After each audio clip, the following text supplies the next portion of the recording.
Hi, everybody. I'm your host, Charlene Shirk, and welcome to Digital Champions, where we speak to some of the most innovative thinkers in the digital space. And we're so excited to have our contributor return, Cindy Ashton from Cindy Ashton Global. Cindy, thanks so much for joining us again.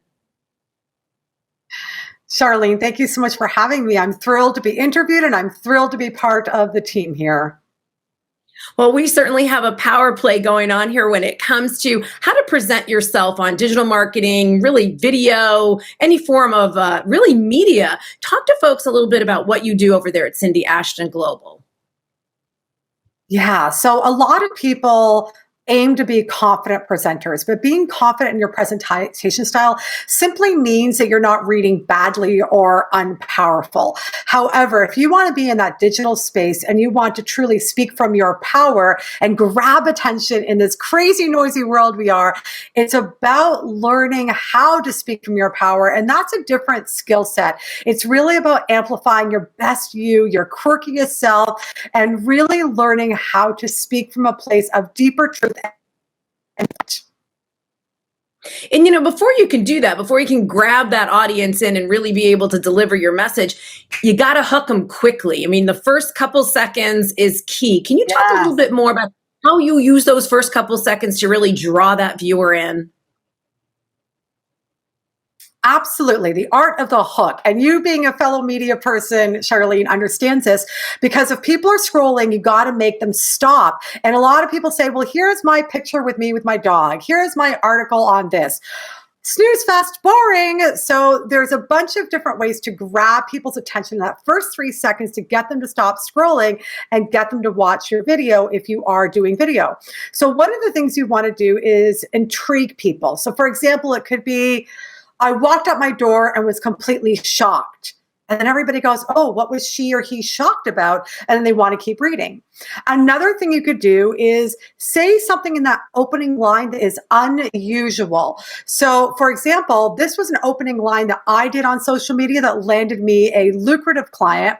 It was, if you have a vocal fry, it will lose you credibility, sales, and influence. And so immediately people go, the unusual was a vocal fry. Everybody thought, what the heck is a vocal fry? And I don't want to lose credibility, sales, and influence. So guess what? They watched the video, they learned what it was. And my call to action was book a call if you're not sure of how your voice is coming across. And next thing you know, I had a client. So really understanding how to capture attention. Another great way to grab attention in your hook is really doing something that's the opposite of what people think. So for example, I had a client and we did a hook for her that was, is clean eating really clean? Now that disrupts people's thinking because everyone wants to do clean eating, but now she's asking, is clean eating really clean? So those are 3 ways. There's many, many ways that you can hook people in, but if you can intrigue them or do something that's unusual or really disrupt their thinking and an opposite of what they think is true, it'll grab their attention and make them want to engage with you and read your post and watch your videos. Okay, so Cindy, so you've kind of walked us through the importance of the hook. So you've got the hook, then what? Then what are your tips about communicating the rest of that message? Because I know you pull me in with a hook, you better deliver, or I'm still going to click that channel. Right. I love it. So so it's got to be story driven. So the problem is that I see a lot of people when it comes to storytelling saying, well, today I went out and I walked the dog and the dog barked and the kid got scared and the kid ran away. They're just telling the story in a very boring, linear way. So the key to great storytelling is once you've got them hooked, you want to bring them through the emotional and visual anchors. So what I mean by that is, what is the thing that is tugging at them emotionally? So you could say something like, have you ever thought in your head, I've been working so hard. I've been implementing this step-by-step blueprint, and for whatever reason, it's not working. Is there something wrong with me?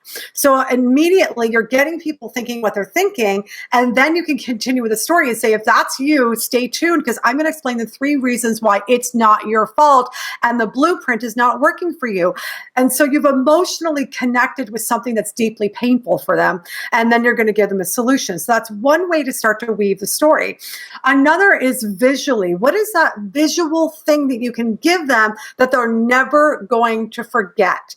Because if you can go beyond, oh, I had a lemon this morning, versus when I put my lips on that peel, it was whatever that is. But you want to start to really get people involved emotionally and visually from your storytelling, because it makes them hooked and wants them to find out more.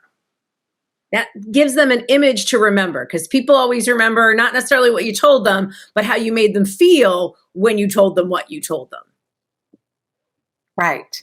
I always say to my clients, show, don't tell. Don't tell me that you're brilliant at doing this. Show me, tell me a story that shows the emotional journey that you took somebody on that helped them. Show people, don't tell people.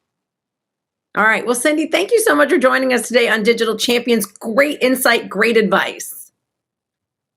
Thank you so much for having me, Charlene, and thank you to Daily Ad Brief. Have a great day, everybody.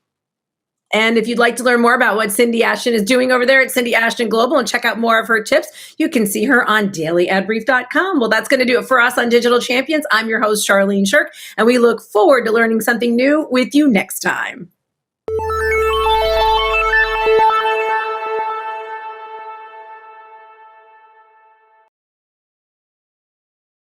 Simplify presents Addressable CTV, combining the power of TV with the targeting and attribution of digital. Simplify's Addressable CTV delivers massive reach with the ability to scale without sacrificing precision.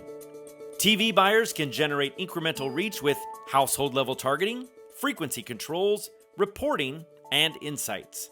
To learn more about Simplify's Addressable CTV and what it can do for your clients, visit simply.fi.